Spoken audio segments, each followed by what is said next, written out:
I'm Brian Goldfinger of Goldfinger Injury Lawyers. Accidents happen, and when they do, you'll want a lawyer who will stand up to the insurance company and fight for your rights. In case of emergency, have this name in your back pocket. Goldfinger. Brian Goldfinger. Visit goldfingerlaw.com and get us working for you. Get Goldfinger today.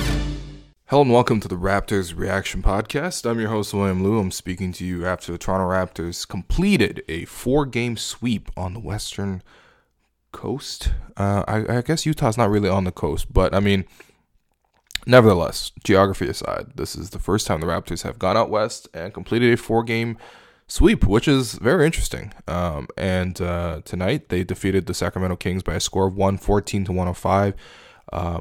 Any diehard Raptors fan would know that Sacramento is a bit of a bogey team for the Raptors, especially in Sacramento. The Raptors are I guess they were 4-17 heading into this game in Sacramento, which is their worst record on the road against any opponent except for San Antonio, where, you know, San Antonio is not San Antonio. You can understand that. But Sacramento, I mean, they've just given the Raptors trouble, man. I mean, a lot of weird things have happened, you know, most notably with that Terrence Ross 3, that whole debacle, which if you weren't following the Raptors back in, I think 2014 or 2015 when that happened, I mean, just go look it up. It is one of the most perplexing things that ever happened. But Raptors tonight, you know, I thought actually they really did field a pretty good effort from the Kings, who were at home, they were rested, they were really prepared to rebound from a terrible loss to the Milwaukee Bucks, who like flattened them by like 30-some points, right? Like completely brought them back down to earth.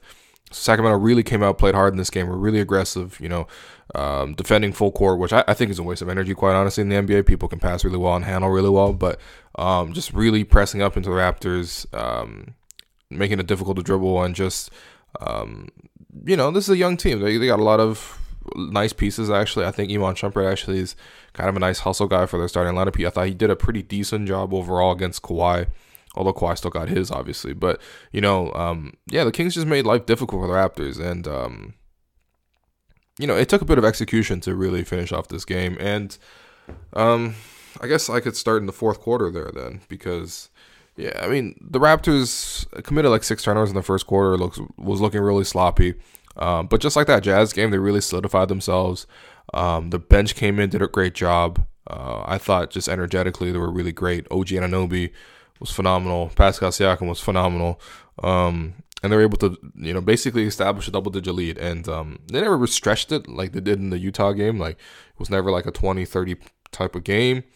But, you know, the Raptors were able to basically just keep that, you know, advantage in the double digits, constantly keep the Kings at bay. You know, the Kings would made a bit of a push in the third quarter, picked up the defense, really pressured the Raptors. Raptors got out of that with an 8-0 run.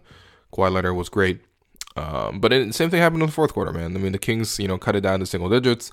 They were threatening a little bit. Marvin Bagley, I thought, was having a bit of a nice stretch off the bench.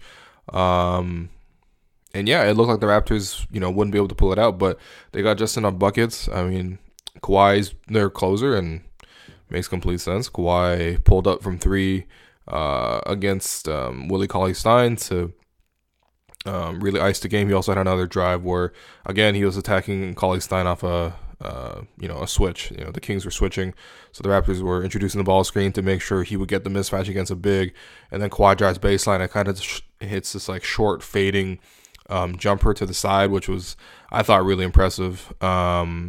And yeah, so Kawhi's just going to be the guy that's going to get them shots on the stretch. And really no better option on the Raptors to do that, because he's so good at getting a shot off in isolation. I mean, it's not just that he has a great handle, but he just has a great balance. And basically, I trust him to attack anybody one-on-one. Like, the only guy he's really struggled with one-on-one this year, I think, was Embiid. Embiid really stuck with him really well in that Sixers game. But so Kawhi's going to get the buckets, and Kawhi did that tonight. 25 points, 11 rebounds, 2 assists, 7 of 17 shooting, a little bit off, but compensated with a perfect 9 of 9 from the free throw line. And then, you know, the rest of the team is going to play some great defense. Kyle Lowry is usually going to step in for a charge at some point. He did that against De'Aaron Fox. The thing with Kyle is that he's not just going to step in on a charge for his own man, but he's always going to find a way to help and then surprise a guy. on a charge, and Kyle is leading the league in charges. He takes a charge on De'Aaron Fox, got really fired up. But also just defensively, like the Raptors are really solid. Like when Ibaka's playing center, they're really, really solid defensively. Pascal really helps because he just fills in all the gaps. I mean, he did a number on Nemanja Bjelica today. Bjelica has been great for the Kings heading into this game. I think he was averaging about 16 points a game, shooting 50% from the field, 50% from three, and just been doing great for the Kings. The man has 0 points tonight in 19 minutes because Pascal was just hounding this guy. So Pascal's great defensively, and then, of course, Danny Green and Kawhi Leonard are going to be solid defensively. And so they were able to close out the game. Credit the Kings for making a push, but honestly, the Raptors, aside from looking a little bit tired and road weary, which you would understand, they've spent about a week and a half on the West Coast, and they've been short a couple bodies. I mean, today they didn't have Norman Powell, who dislocated his shoulder, is going to be out 4 to 6 weeks, and also CJ Miles missed a game randomly with a hip thing. So, the Raptors had to kind of just gut it out, and they did that. And so credit to them for doing so. The Raptors are now 11-1 on the season.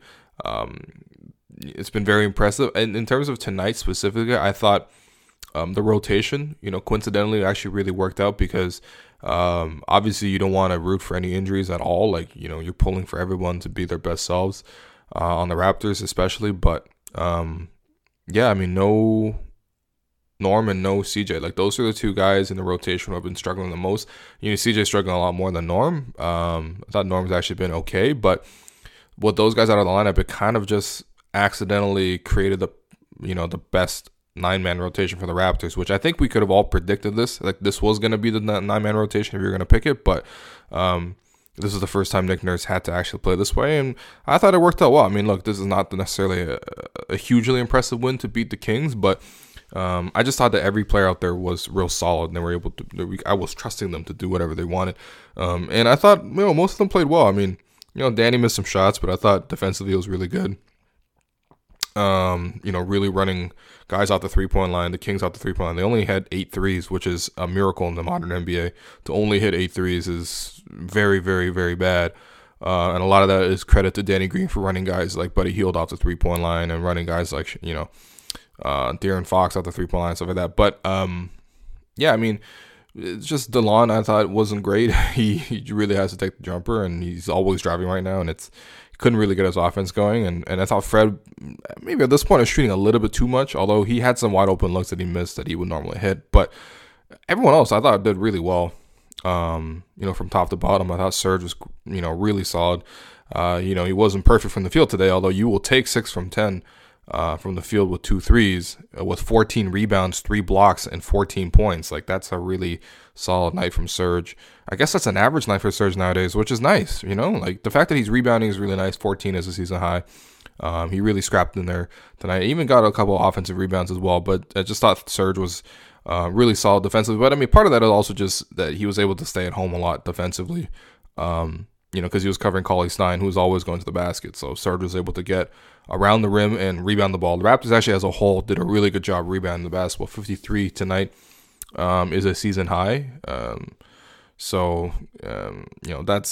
good job on them. And then defensively, I mean, that's all I really want to know defensively in terms of rebounding. Like, I need the Raptors to rebound defensively. That's one of their weaknesses, and today they did a great job of that. Grabbed 40 defensive rebounds against only 6 offensive rebounds for the Kings. But yeah, I mean, like, everyone played their role. It was real solid. They got the win. Wasn't necessarily pretty, but it doesn't have to be pretty, man. You just want to get these results. And at the end of a road trip, it's always a tough game to get. And the Raptors went and, got the win, which is great to see. All right, so in terms of your 3 stars, the first one's got to go to Pascal Siakam, who it was very fun watching Pascal tonight. It really was. I mean, it's fun watching Pascal every night, but tonight especially, I've already mentioned his defense against Bjelica. I mean, that was just lockdown stuff. I mean, Bjelica was big mad. It looked like he was going to put Pascal in a headlock, just like how Bjelica put Aaron Aflalo in a headlock last year in the most random fight of the year.